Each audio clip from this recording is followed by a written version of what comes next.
ప్రభునందు ప్రియులారా, ప్రభువు నామమున మీకు వందనములు.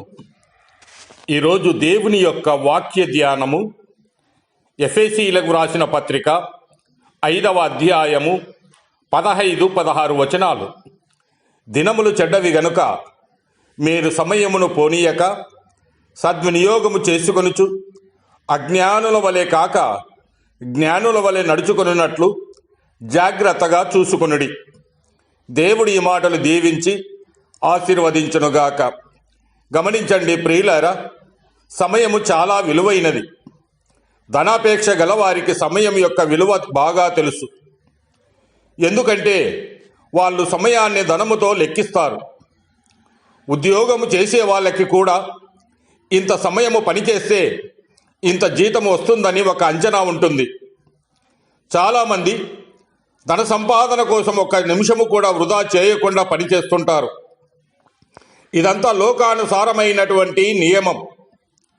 అయితే పౌలు అంటూ ఉన్నాడు, సమయము పోనీయకు, సద్వినియోగము చేసుకొనుమని చెబుతూ ఉన్నాడు. మనుషులు తమ సమయాన్ని వ్యర్థమైన వాటి కోసము వెచ్చిస్తూ ఉంటారు. మీరు వేకువనే లేచి చాలా రాత్రి అయిన తరువాత పండుకొనుచు కష్టార్జితమైన ఆహారం తినుచుండుట వ్యర్థమని కీర్తనల గ్రంథంలో మనం గమనించవచ్చు. కష్టపడి పని చేసుకోవడంలో తప్పు లేదు, కానీ దేవుణ్ణి మరిచిపోయేటంతగా కష్టపడటము వ్యర్థమే.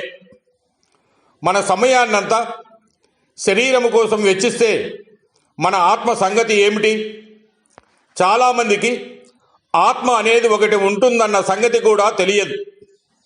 మన సమయమంతా శరీరాన్ని సుఖపెట్టడానికే కేటాయిస్తే మన ఆత్మ నరకానికి వెళుతుంది. అంటే మన సమయాన్ని దుర్వినియోగం చేసినట్టే కదా. సమయాన్ని దుర్వినియోగం చేసుకోవడం అంటే మన ఆత్మ పరలోకానికి వెళ్ళడానికి ఏం చేయాలో దానికి మన సమయాన్ని కేటాయించాలి. అపవాది తనకు సమయం కొంచెమే అని తెలుసుకొని బహుక్రోధము గలవాడే మీ ఎదుకు దిగి వచ్చి ఉన్నాడని వాక్యం తెలియజేస్తూ ఉన్నది.